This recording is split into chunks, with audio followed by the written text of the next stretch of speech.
Hello everyone, welcome to your channel Vishesh academy by Neha. This is Neha. तो कैसे हैं आप सब? होप सो सब बढ़िया होंगे। तो गाइस, हिस्ट्री का जो है हमारा टॉपिक चल रहा था, मॉडर्न हिस्ट्री हम कर रहे हैं। स्पेशली ये है बीए के विद्यार्थियों के लिए। अगर आप किसी कॉम्पिटिटिव एग्जाम की भी प्रिपरेशन कर रहे हैं तो उसमें भी आपके लिए ये जो वीडियो है बहुत ज़्यादा हेल्पफुल रहेगी। तो आंग्ल मैसूर युद्ध जो है हमने स्टार्ट किया हुआ था, पार्ट 1 जो है इसका अपलोड हो चुका है और आज बारी है पार्ट 2 की। आज हमने पढ़ना है तृतीय आंग्ल मैसूर युद्ध और चौथा। तो चलिए वीडियो को स्टार्ट करते हैं। और जो है इसकी जो प्लेलिस्ट का जो लिंक है मैं नीचे डिस्क्रिप्शन बॉक्स में आज डाल दूंगी, ठीक है। तो आंग्ल मैसूर युद्ध को स्टार्ट करते हैं। देखिए, मैंने आपको बताया था कि शुरुआत किस तरह हुई, कैसे जो है हमारा हैदर अली इंट्रोड्यूस हुआ, कैसे वो सिपाही के रूप में था और कैसे वो एक महान शासक बना मैसूर का। उसके पिताजी का नाम बताया, जन्म, कहाँ पर वो जो फौजदार था, किसका उसको सहयोग था, किसके सहयोग से शस्त्रागार की स्थापना की, 1759 में किसने जो है मैसूर पर आक्रमण किया, 1760 में जाकर जो है किसकी मृत्यु के बाद हैदर अली जो है मैसूर का स्वतंत्र शासक बना। देखिए क्वेश्चन है आपके, ठीक है। प्रथम आंग्ल मैसूर युद्ध जो है कब से कब तक रहा? 1767 से 1769 तक। कौन कौन इसमें बीच में बंदा इंक्लूड हुआ? उसके बाद मद्रास की संधि हुई जिसमें 1769 में हुई, किसने किसको क्या दिया, ये सब मैं आपको करवा चुकी हूँ। फिर मैंने आपको कारण बताया द्वितीय आंग्ल मैसूर युद्ध का, जो कि हुआ 1780 से 1784, कि अंग्रेजों ने किस तरह किस बंदरगाह पर जो है अंग्रेजों ने अधिकार कर लिया था और गुस्सा आ गया था हैदर अली को। फिर उसके बाद कितनी सेनाएं गई, किसने किसका नेतृत्व किया, और बीच में एंट्री जो होती है टीपू सुल्तान की होती है। फिर हैदर की मृत्यु हो गई है, टीपू सुल्तान आ गया है। फिर इनमें मंगलोर की संधि हुई और मंगलोर की संधि ने क्या क्या किया वो मैंने आपको जो है लास्ट वीडियो में बता दिया है। तो इसलिए कह रही हूँ कि पहला पार्ट है देख लेना। आज हम बात करेंगे हमारे पार्ट 2 की, जिसमें मैं आपसे बात करूंगी तृतीय आंग्ल मैसूर युद्ध की। चलिए स्टार्ट करते हैं। इस युद्ध का जो तात्कालिक कारण था वो क्या था? वो था कि अई कोटा, एक है अई कोटा और क्रेगा नूर, ठीक है। एक है आपका अई कोटा और एक है आपका क्रेगा नूर। क्रेगा नूर के दो डचों से टीपू जो है खरीदना चाहता था, ठीक है। ये जो टीपू है ना, ये खरीदना चाहता था आई कोटा और क्रेगा नूर, ठीक। लेकिन अंग्रेजों के जो एक मित्र राज्य थे, जो थे आपके त्रावणकोर, इन्होंने इन दोनों को खरीद लिया, ठीक है, खरीद लिया। और इस कार्य से जो टीपू था वो नाराज हो गया था और उसने त्रावणकोर पर क्या अटैक कर दिया था, ठीक है। समझ गए हैं आप? तो ये क्या है, ये इनको खरीदना चाहता था टीपू, ठीक है। और जो आपके त्रावणकोर पर इसने अटैक कर दिया, किसने? टीपू ने। टीपू नाराज होकर इसने त्रावणकोर पर अटैक कर दिया। इस कार्य से वो नाराज हो गया था टीपू सुल्तान, ठीक है। इसके बाद इसी समय जो है जो गवर्नर जनरल थे उनका नाम था लॉर्ड कॉर्नवालिस। इन्होंने मराठा तथा निजाम से संधि कर ली और उनको कहा कि हम सब इकट्ठे होकर ना अब करेंगे मैसूर पर अटैक, ठीक है।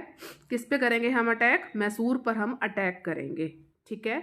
नाम आपने याद रखने हैं गवर्नर जनरल का। और किस किस के साथ जो है ये मिले थे? लॉर्ड कॉर्नवालिस, मराठा और निजाम। कॉर्नवालिस ने मैसूर के अनेक क्षेत्रों को जीत कर जो है श्रीरंगपट्टनम को घेर लिया, ठीक है। कॉर्नवालिस ने मैसूर के अनेक क्षेत्रों को जीत लिया और श्रीरंगपट्टनम को घेर लिया और बाध्य होकर क्या हुआ? टीपू ने अंग्रेजों से संधि कर ली। किसने करी संधि?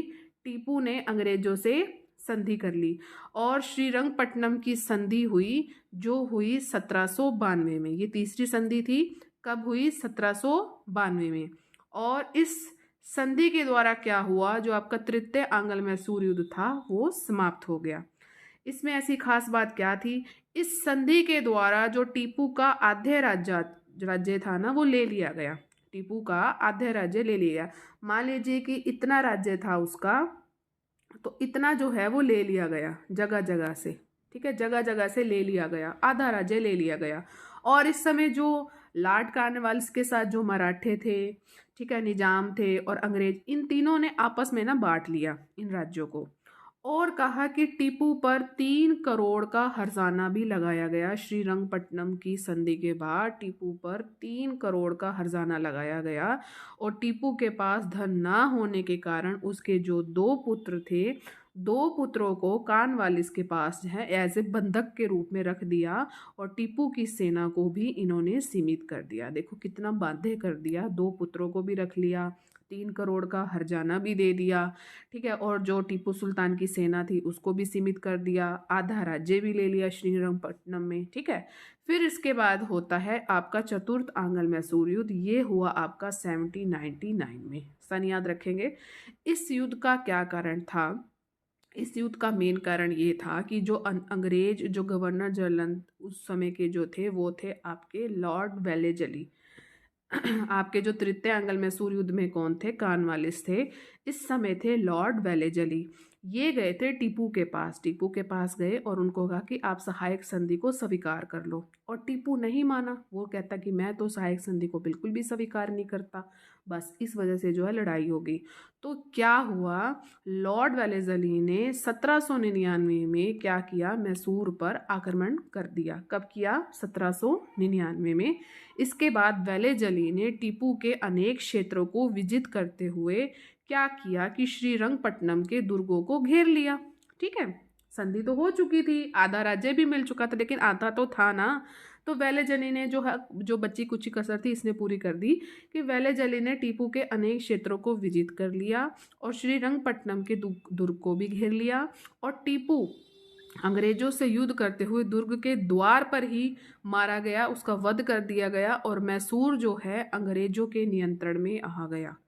इस युद्ध के बाद वेलेजली के टाइम में अंग्रेजों के नियंत्रण में आ गया। क्या आ गया? मैसूर आ गया। इसके बाद अंग्रेजों ने एक वंश था, उसमें 2 वर्ष के बालक कृष्णराज को जो है मैसूर का शासक घोषित कर दिया। देखिए इस पे जो मैसूर है, मैसूर पर अभी भी डायरेक्ट अंग्रेजों ने अपना अधिकार नहीं किया। अभी भी वो जो है 2 साल के बच्चे को जो है वो शासक घोषित कर रहे हैं, क्योंकि वो 2 साल का बच्चा क्या कर लेगा? इस पे सहायक संधि थोपेंगे, फिर उसके बाद जो है इस पर अधिकार करेंगे, इसको विजित करेंगे। ठीक है, देखो अभी भी ये चालबाजी खेल रहे हैं।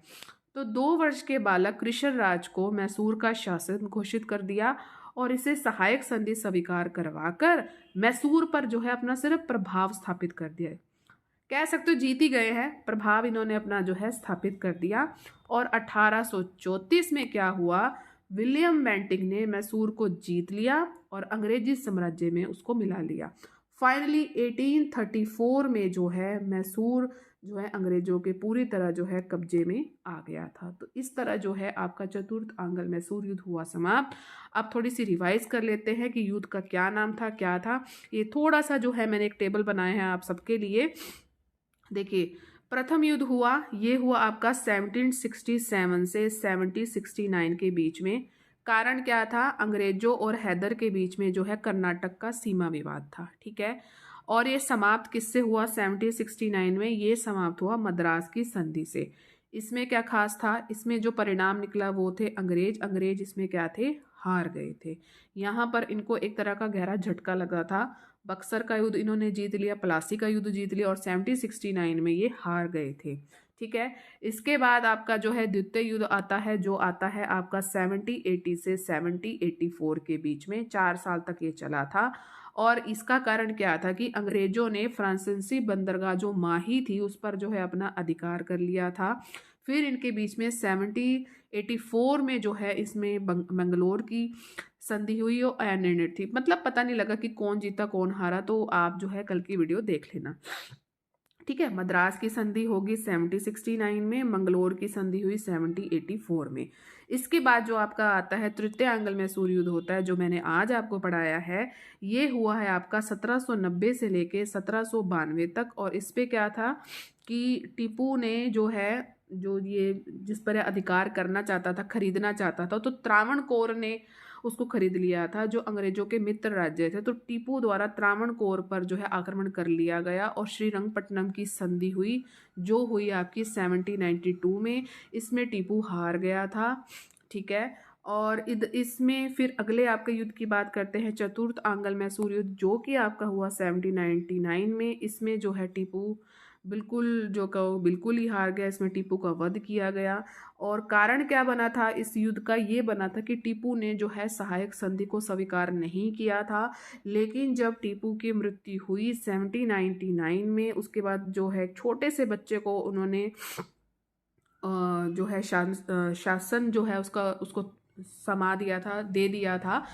ठीक है, तो उसके बाद क्या हुआ कि उससे स्वीकार करवा दिया, सहायक संधि उससे स्वीकार करवाई, और जो है उस पर प्रभाव अपना वो जमाने लग गए थे। और उसके बाद फाइनली बेंटिंग साहब ने क्या किया कि इसको जीता और मैसूर को अपने अंडर कर ही लिया फाइनली। ठीक है, तो ये रहा आपका आज ये जो मेन है कि भाई युद्ध कैसे हुआ, क्या हुआ, कारण क्या थे। ठीक है, आप थोड़ा सा जान लेते हैं हम टीपू सुल्तान के बारे में। ये आपके लिए एक्स्ट्रा इन्फॉर्मेशन और आपको ये पता होनी चाहिए। देखिए, जो टाइम पीरियड रहा है मेनली टीपू सुल्तान का, वो रहा है 1782 से 1799। ये जो इतिहास है इसके बारे में जो इम्पोर्टेंट बात है वो आप सबको पता होनी चाहिए। चलिए देखते हैं। हैदर अली की मृत्यु हुई थी 1782 में, और उसमें जो है टीपू सुल्तान बना था, ये हम सबको पता है द्वितीय युद्ध में। तो टीपू ने 1787 में बादशाह की जो है उपाधि इसने धारण की थी। आपने सन याद रखना है, इसने कब जो है बादशाह की उपाधि धारण की थी। तो टीपू ने 1787 में जो है बादशाह की उपाधि धारण की थी, और टीपू ने अपने नाम के सिक्के भी चलाए थे। इसने वर्ष महीनों के हिंदू नामों के स्थान पर अरबी नामों का जो है बहुत ज़्यादा प्रयोग किया था। हिंदू नाम उसने यूज़ नहीं किए थे टीपू ने अरबी नामों का जो है यूज़ किया था, और नए पंचांग मतलब कैलेंडर का जो है इसने प्रचलन किया था। नेक्स्ट, फ्रांसीसी क्रांति के फलस्वरूप जब कुछ फ्रांसीसी सैनिकों ने श्रीरंगपट्टनम में जैकोबिन क्लब बनाने का प्रस्ताव किया था। जब श्रीरंगपट्टनम की जब संधि हुई थी ना, तो उसी समय जो है ये बात चल रही थी, और जैकोबिन क्लब बनाने का जो है प्रस्ताव किया। तो इसने जो है सहर्ष मतलब टीपू सुल्तान बहुत खुश हुआ, और उस चीज़ को उसने स्वीकार भी किया, और वो उसका सदस्य भी बना। जैकोबिन क्लब का ये सदस्य बना और अपने आप को नागरिक टीपू कहलाने लगा। टीपू सुल्तान जो था वो धर्म सहिष्णु शासक था। इसने श्रृंगेरी के मंदिर, वेरी इंपॉर्टेंट, इसने श्रृंगेरी के मंदिर की मरम्मत करवाई। इसने शारदा देवी की मूर्ति की भी स्थापना के लिए धन प्रदान किया था। तो वेरी वेरी इंपॉर्टेंट है ये। जैकोबिन क्लब का भी सदस्य रहा, सिक्के भी इसने चलवाए, बहुत इंपॉर्टेंट है।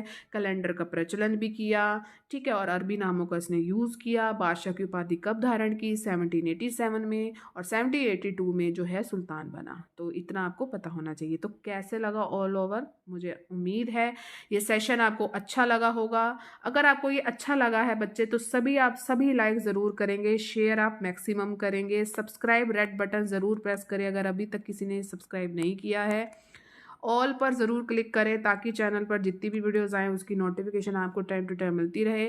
साथ में मैं ये आपको बताना चाहूँगी कि जो है हिंदी ग्रामर की जो है सीरीज़ चली हुई है, प्लीज़ उसे ही विजिट कीजिए। आज मैंने आपको उसमें विशेषण के 100 क्वेश्चन करवाए हैं, तो आप उसे भी देखिए, सभी देखिए।